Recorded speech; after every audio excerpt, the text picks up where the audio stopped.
ओम सौराष्ट्रे सोमनाथं च श्रीशैले मल्लिकार्जुनम उज्जैन्यां महाकाल ओंकारममलेश्वरं परल्यां वैद्यनाथं च डाकिन्यां भीमशंकरं सेतुबन्धे तु रामेशं नागेशं दारुकावणे वाराणस्यां तु विश्वेशं त्र्यम्बकं गौतमीतटे हिमालये तु केदारं कुशमे सन्त शिवालय एतानि ज्योतिर्लिङ्गानि सायं प्रातः पठेन्नरा सप्तजन्मकृतं पापं स्मरणेन विनश्यति।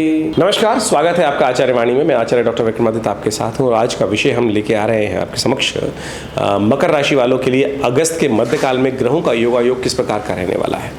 अगस्त के मध्यकाल में ग्रह नक्षत्रों का जो योग है वो विशेष तौर पर बड़ा विशेष बना हुआ है मकर राशि वालों के लिए खास तौर पर। देखिए, मकर राशि वालों, आपकी राशि के अनुसार से आपकी 7.5 का अंतिम भाग चल रहा है और शनि महाराज इस वक्त वक्र अवस्था में चल रहे हैं, द्वितीय भाव में चल रहे हैं। और ये जो वक्र अवस्था चल रही है शनि की, ये कहीं ना कहीं कुछ समस्याएं उत्पन्न करती दिखाई दे रही है, परेशान कर रही होगी। जाता हुआ जो शनि का प्रभाव है, शनि महाराज 7.5 के अंतिम पड़ाव पे पहुंच चुके हैं, लेकिन जब उसमें वक्र अवस्था में प्राप्त हो जाते हैं, वक्री स्थिति हो जाती है, तो थोड़ा सा कष्ट दे सकते हैं, झटका दे सकते हैं। इसलिए सावधान रहकर काम करने का प्रयास करें, जो उपाय हो सकते हैं वो करने का प्रयास करें, तब आप उसके दुष्प्रभाव से बच सकते हैं। इसके साथ साथ अगस्त के मध्यकाल में यदि हम बात करें तो सूर्य परिवर्तन की तरफ जा रहे हैं। सूर्य का परिवर्तन जो होगा वो आपके लिए फेवरेबल दिखाई देता है, क्योंकि सूर्य अभी तक आपकी राशि के अनुसार से जहां सप्तम भाव में चल रहे थे, अननेसेसरी की एग्रेसिवनेस, अशांति, थोड़ा सा एंजाइटी डिसऑर्डर्स को बढ़ाने का प्रयास कर रहे थे, वो बदलेंगे और कुछ ना कुछ रास्ता नया बनाते दिखाई देंगे। शुक्र के साथ स्थित होकर जिस प्रकार से सूर्य का योग अष्टम भाव में आपकी राशि के अनुसार से बनेगा अगस्त के मध्यकाल में, ये कहीं ना कहीं उत्थान के योग, कहीं ना कहीं परिवर्तन के योग, कहीं ना कहीं कुछ नया शुरू करने का योग बनाने का अवसर आपको प्रदान कर सकता है। बृहस्पति चंद्र मंगल की जो मंगल की युति चल रही है वो भी एक नया मोड़ लेती दिखाई दे रही है, क्योंकि बृहस्पति के अंशों से अब मंगल आगे हो जाएंगे, आगे परिवर्तन का योग भी बनाते दिखाई दे रहे हैं। और जाते जाते मंगल बृहस्पति के साथ जो योग बनाएंगे उसमें कहीं ना कहीं कुछ लाभ आपकी राशि के अनुसार से आपको मिलने के चांसेस बन सकते हैं। सिलसिलेवार तरीके से समझें ग्रह नक्षत्रों का प्रभाव आपके ऊपर क्या पड़ेगा। यदि हम बात करें सबसे पहले तारीख के हिसाब से 11 तारीख की, 11 अगस्त की, तो उस दिन रविवार का अवसर सप्तमी तिथि उदया तिथि के रूप में विद्यमान है और आपकी राशि के अनुसार से चंद्रमा सुंदर भाव से बैठे हुए आपकी राशि में दशम भाव में ये आपको कुछ ना कुछ लाभ की स्थिति उत्पन्न करते दिखाई दे रहे हैं।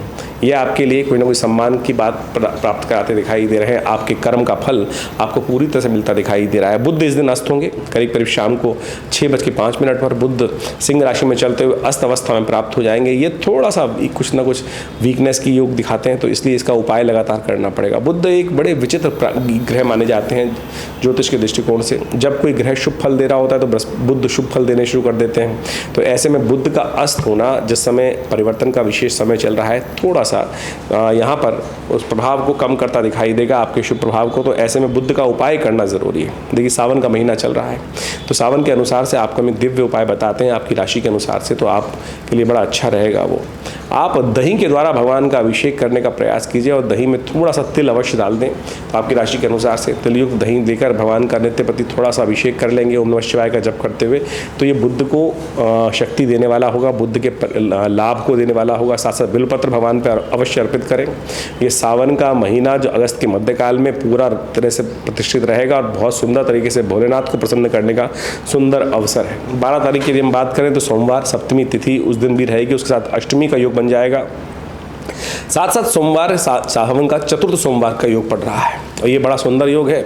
सावन का महीना सोमवार अपने आप में दिव्य मुहूर्त बन जाता है। ऐसे में समस्त कष्टों को दूर करने के लिए यदि भोलेनाथ का एक आनंद पर्वत से, आनंद भाव से नाम भी ले लिया जाए ना, तो कहा जाता है समस्त प्रकार से कष्टों को दूर करने के योग बन जाते हैं। भद्रा है इस दिन 7:55 से लेकर करीब करीब 8:45 बजे तक रात को रहेगी। तो नए कार्य, नए प्रोजेक्ट्स को हाथ में लेने से बचना चाहिए। दुर्गा अष्टमी का सुंदर योग चल रहा है और ऐसे में आप अवश्य भगवान का स्तवन करने का प्रयास करें, सुंदर तरह से भगवान का नाम लेने का प्रयास करें। ग्रह नक्षत्र एवरेज से अच्छे दिखाई देते हैं आपके लिए। 13 तारीख का अवसर मंगलवार और अष्टमी तिथि उदय तिथि के रूप में विद्यमान है। वृश्चिक में सुबह 6:10 पर चंद्रमा प्रवेश करते दिखाई दे रहे हैं और ये आपके लिए विशेष तौर पर लाभ का योग बनाते दिखाई दे रहे हैं, क्योंकि चंद्रमा बृहस्पति एक दूसरे के सम्मुख होकर उपस्थित हो गए हैं और ये गजकेसरी योग का निर्माण कर रहा है और ये आपके लिए कहीं ना कहीं लाभ के योग बना सकता है। चंद्रमा लाभ वाले स्थान में थोड़े कमज़ोर है तो उनको थोड़ा ताकत देने की ज़रूरत है, तो कोशिश ये करें मंगल को थोड़ा शक्ति दें, ताकत दें, हिम्मत जगाएं तो आपके लिए अच्छा होगा। मन को थोड़ा आश्वस्त करने के लिए हनुमान जी का स्तवन करना आपके लिए सब प्रकार से अच्छा दिखाई देता है। नए कार्य आरंभ करने हो तो रवि नाम का योग बन रहा है करीब 11:15 बजे के बाद से, तो उस समय का लाभ आप ले सकते हैं, आपको मिलेगा लाभ और जीवन में आगे बढ़ने के योग बन सकते हैं। 14 यदि तारीख की बात करें, 14 अगस्त की बुधवार का अवसर, नवमी तिथि उस दिन विद्यमान है और सर्वार्थ सिद्ध योग भी बना हुआ है। दोपहर तक पौने करीब 12 बजे तक, 12:15 बजे तक ये योग बना हुआ है। उसके बाद राहु काल शुरू हो जाएगा तो अभिजीत मुहूर्त भी नहीं रहेगा उस दिन, तो इससे पहले यानी 12:15 से पहले कोई नया कार्य आरंभ करना हो तो उसके लिए दिन अच्छा दिखाई देता है। ओवरऑल ग्रह दृष्टिकोण से आपकी राशि के अनुसार से कुछ नया संपर्क बनने के योग आजकल अच्छे बनते दिखाई दे रहे हैं। इसके लिए मकर राशि वालों थोड़ी हिम्मत करनी पड़ेगी। रास्ते तैयार हैं, थोड़ी सी साढ़े साथी के कारण से थोड़ी समस्याएं हैं, बिल्कुल ये नहीं कह सकते समस्याएं नहीं, लेकिन अगर ये प्रयास किया जाए तो पॉजिटिव रिजल्ट्स आने के योग अच्छे से बनते दिखाई दे रहे हैं। वृश्चिक में चल रहे चंद्रमा आपके लिए विशेष लाभ और परिवर्तन की स्थिति को उत्पन्न करते दिखाई दे रहे हैं और एक प्रयास आप यदि सुंदर भाव से करें तो प्रयत्न करने से आपको लाभ मिल सकता है। बृहस्पति पूरी दृष्टि से आपकी राशि के अनुसार से लाभ देने के योग बना रहा है। बुधवार का अवसर है, सुंदर तरीके से भगवान के मंदिर में जाके बिलपत्र उन्हें अर्पित करें, ओम नमः शिवाय का पाठ करते हुए, साथ साथ दही से भगवान का अभिषेक करें। हमने कहा बुध क्योंकि अस्त चल रहे हैं तो उनको थोड़ा सा चीज़ों को मैनेज करने में जो दिक्कत आ रही है उसके लिए ये उपाय आपके लिए अच्छा रहेगा। 15 अगस्त सबसे पहले तो स्वतंत्रता दिवस की आप सबको बहुत बहुत शुभकामना। बृहस्पतिवार के दिन सुंदर योग बन रहा है, दशमी तिथि है और साथ साथ उस दिन ग्रहों का परिवर्तन का योग बन रहा है कि धनु राशि में आपकी राशि के अनुसार से 12वें भाव में चंद्रमा जाते दिखाई दे रहे हैं और 12वें भाव में चंद्रमा थोड़े खर्चे बढ़ाते दिखाई देंगे आपकी राशि के अनुसार से। अननेसेसरी के थोड़े खर्चे जेब में पड़ सकते हैं, तो दोपहर के बाद अननेसेसरी खर्चों से आपको बचने का प्रयास करना चाहिए। रवि योग इस दिन विद्यमान है और साथ साथ एक बात और नोट कर लें, ज्येष्ठा और मूल नक्षत्र 15 और 16 तारीख को ये 2 गणमूल नक्षत्र दिखाई दे रहे हैं पढ़ते हुए, तो ऐसे में कोई जातक नया जन्म ले रहा हो तो उसको ध्यान रखना चाहिए उसके परिवार वालों को कि उनकी मूल शांति अवश्य कराएं, अन्यथा जीवन पर्यंत बालक और बालक का परिवार कष्ट में रहता है, तो ये मूल शांति करानी परम आवश्यक है। 16 तारीख की यदि हम बात करें तो उस दिन शुक्रवार का अवसर, एकादशी, सावन मास की सुंदर एकादशी, समस्त पापों को समाप्त करने वाली एकादशी, समस्त यदि पाप क्षय हो जाएंगे तो जीवन में पुण्यों का उदय होगा, आनंद का पर्व भी उदय होगा और साथ साथ उस दिन सिंह राशि में सूर्य प्रवेश कर रहे हैं। अष्टम भाव जिसमें सिंह राशि स्वयं विद्यमान है और वहाँ सूर्य शुक्र बुध के साथ आपके लिए अच्छा योग बनाएंगे। सूर्य वहाँ जब पहुँचेंगे तो शुक्र को भी ताकत दे देंगे, अस्त नहीं कर रहे हैं अभी तो, लेकिन बुध को भी ताकत थोड़ी मिलेगी और साथ साथ शुक्र को भी थोड़ी ताकत मिलेगी और ये शुक्र आपके लिए कहीं ना कहीं अच्छे कुछ कंडीशंस को उत्पन्न करने की योग देंगे। तीनों ग्रहों की युति आपके लिए अच्छी दिखाई देती है, लाभदायक दिखाई देती है, इसका आपको लाभ मिलता दिखाई देगा आने वाले कुछ समय में। 17 तारीख की दिन बात करें, शनिवार का अवसर, द्वादशी तिथि इस दिन विद्यमान है और लेकिन इसके बाद त्रयोदशी का आगमन हो जाएगा, लेकिन अगले दिन सूर्योदय से पहले त्रयोदशी समाप्त हो जाएगी। लेकिन द्वादशी त्रयोदशी के सुंदर संयोग से शाम के समय त्रयोदशी होने के कारण से शनि प्रदोष, शनिवार भी साथ में पढ़ने से शनि प्रदोष का योग बन गया है और ये बहुत शुभ है। देखिए आपकी राशि के अनुसार से आपको तो विशेष तौर पर समझ लेना चाहिए, इन दिनों आपकी साढ़े साथी का अंतिम भाग चल रहा है और शनि महाराज इन दिनों अस्त भी चल रहे हैं। ऐसे में शनि प्रदोष बड़ी दिव्य कृपा से पड़ा है।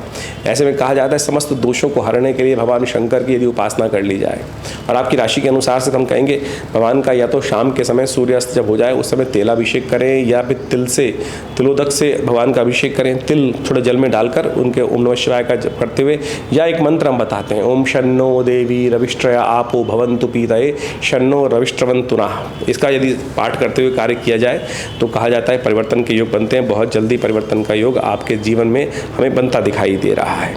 18 तारीख की यदि हम बात करें, शनिवार रविवार का अवसर है, चतुर्दशी तिथि है और चंद्रमा परिवर्तित करके नई उम्मीद जगाते दिखाई दे रहे हैं आपकी राशि के अनुसार से, और ये आपके लिए बड़ा अच्छा योग बनता दिखाई दे रहा है। सूर्य वैसे ही परिवर्तित हो चुके हैं और ये जो परिवर्तन आपके लिए कहीं ना कहीं कुछ नया निर्माण, नई शक्ति के साथ कुछ ना कुछ नए विचार आपके समक्ष आते दिखाई देंगे। ग्रह नक्षत्र इस प्रकार से दिखाई दे रहे हैं। रविवार का अवसर है, गायत्री का जप करें, सूर्य को जल दें, कल्याण होगा।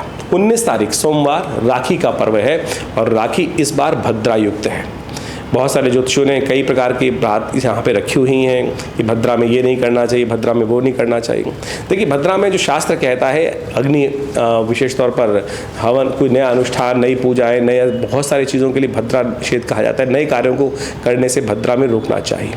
लेकिन ये विशेष तौर पर योग समझें कि भद्रा का जो दोष शास्त्र में कहा गया है वो श्रावणी कर्म के लिए कहा गया है और पूर्व और फाल्गुनी पर्व के लिए कहा गया है। यानी होली और श्रावणी के अंदर, श्रावणी का मतलब होता है कि जिसमें उपाकर्म इत्यादि, सप्तऋषि पूजन इत्यादि, जनेऊ परिवर्तन इत्यादि ये सब जो किए जाते हैं उसके लिए श्रावणी कर्म होता है। रक्षाबंधन एक परंपरागत त्यौहार है, इसके लिए भद्रा का दोष नहीं लगता है। तो लेकिन बहुत सारे लोगों ने आज समाज में ये भाव उत्पन्न कर दिया है। और एक बात समझें कि शक का तो कोई इलाज ही नहीं है। भद्रा का योग जो है वो करीब करीब 1:29 तक है, उसके बाद भद्रा शांत हो जाएगी। भद्रा तो ऐसे में भद्रा का दोष राखी के लिए नहीं है। श्रावणी इत्यादि कर्म इसके बाद किया जा सकता है।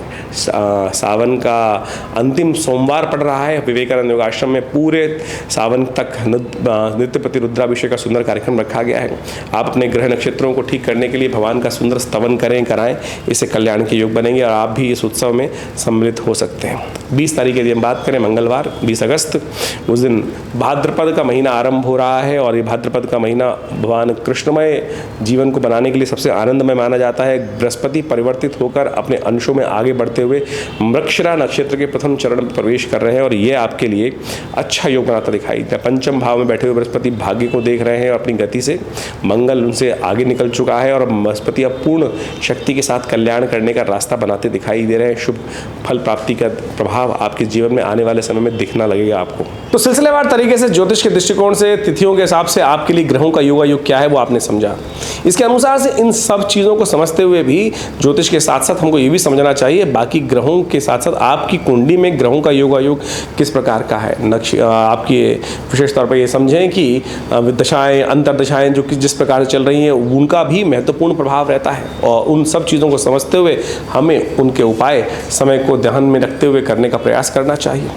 जो राशि के अनुसार से कॉन्सेप्ट है वो विशेष तौर पर गोचर का बहुत प्रत्यक्ष प्रभाव है, क्योंकि आमतौर पे कई लोग विचित्र विडंबना उत्पन्न करने का प्रयास करते हैं कि गोचर का प्रभाव जो राशियों के अनुसार से ही आएगा।